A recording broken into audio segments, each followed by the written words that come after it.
पुरवाही मोरे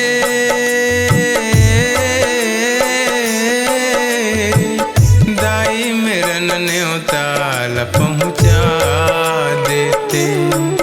पुरवाही मोरे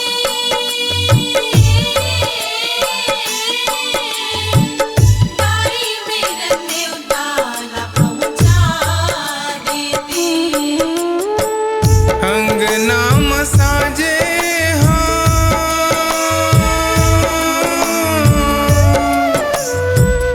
अंगना मसाजे मैं हजवारा महामाइला ते बता देते। पुरवाही मोरे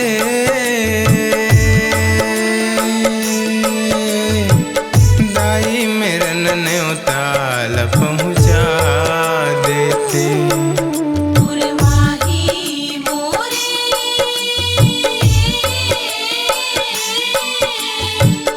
दाई मेरन न्योता पहुँचा देते।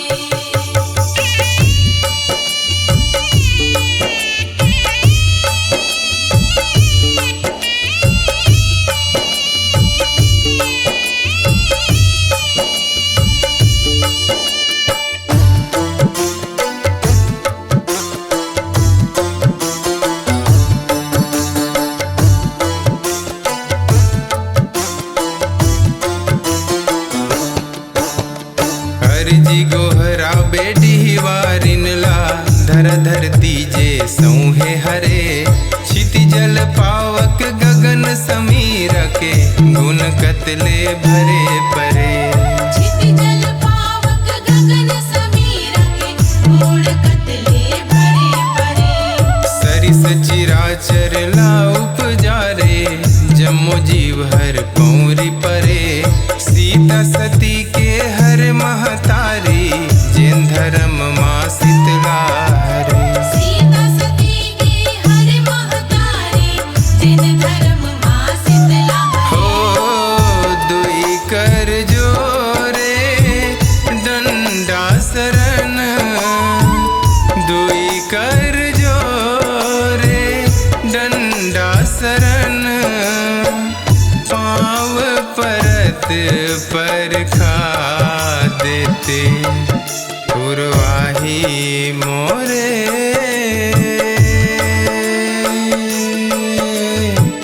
दाई मेरन न्योता पहुँचा देते। पुरवाही मोरे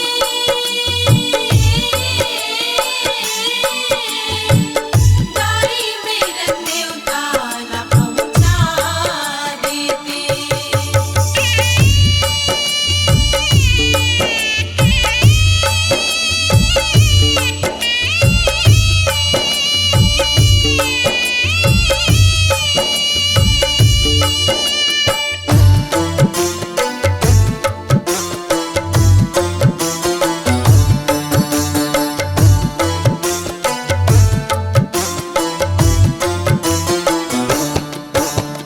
गढ़हीन गढ़ माँ माता मनहा मनहर लीला रचाए हवे। बेरा बेरा माँ भगत के हित बर बैरिला मार गिराए हवे। मेरा मेरा माँ भगत के हित पर बैरिला मार गिराए हवे। उही बैरी के मर्दन कीता वैसने नाम पर जाए हवे। बावन गढ़ के हर सतरूपा सती हर सौहे आए हवे। बावन गढ़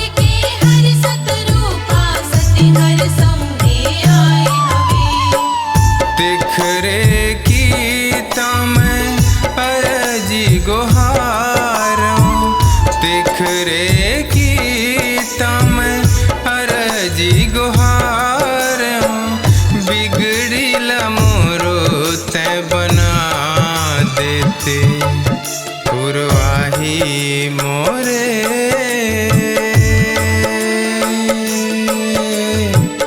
दाई मेरन न्योताल पहुँचा देते। पुरवाही मोरे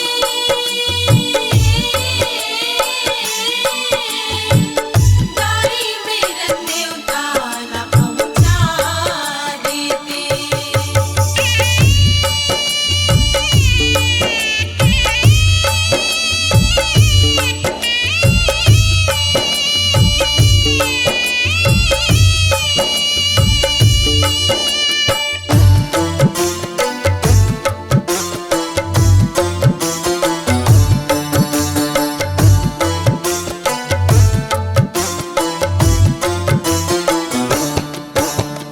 बड़े हर भागे है मोर पुरखा के करम ला धर्म मा जोरे हवा।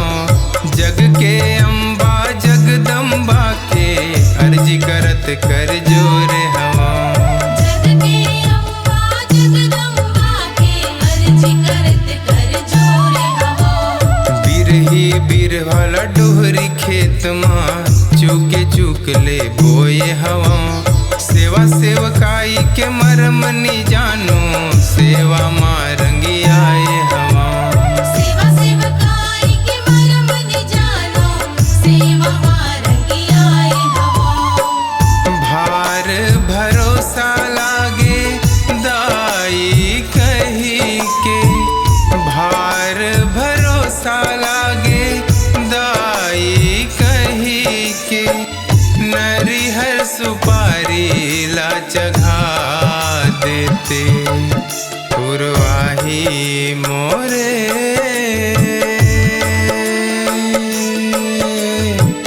दाई मेरन न्योताल पहुँचा देते। पुरवाही मोरे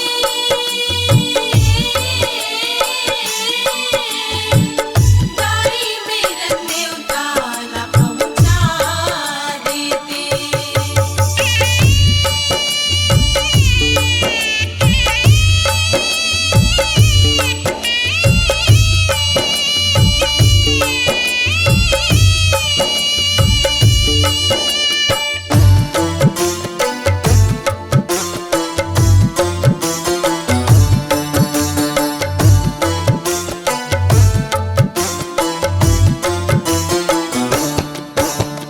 चौसठ जोगनी माता चौसठी 10 दिगपाल लगोहराबे। श्री गणेश संग रिद्धि सिद्धि नौ गिरहाला घलोलाबे। श्री गणेश संग रिद्धि सिद्धि नवगिर हाला घलोलाबे। गाँव के डिहवारिन के संग माँ गाँव देवतालार थाबे। भैरव लंगुरवा संग से उकला नरिहर न्योता पठा देबे। भैरव लंगुरवा संग से उकला नरिहर न्योता पठा देबे। हो मौनी लाला पंवरी परत है। विजय राज तोर बिनती करत है। कारज मोरो तै सधा देते। पुरवाही मोरे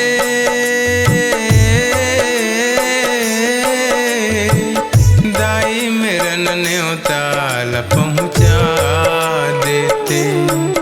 पुरवाही मोरे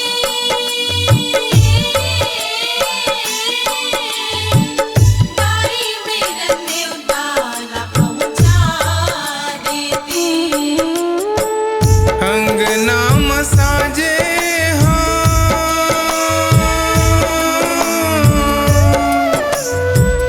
अंगना मसाजे मैं हजवारा। महामाइला तै बता देते। पुरवाही मोरे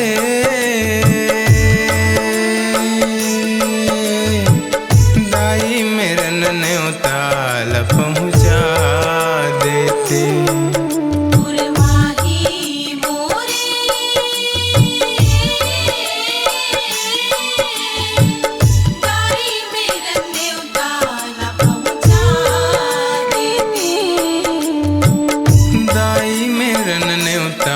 पहुँचा देते। दाई मेरा न्योता ला पहुँचा देते। दाई मेरा न्योता ला पहुँचा देते। दाई मेरन न्योता पहुँचा देते।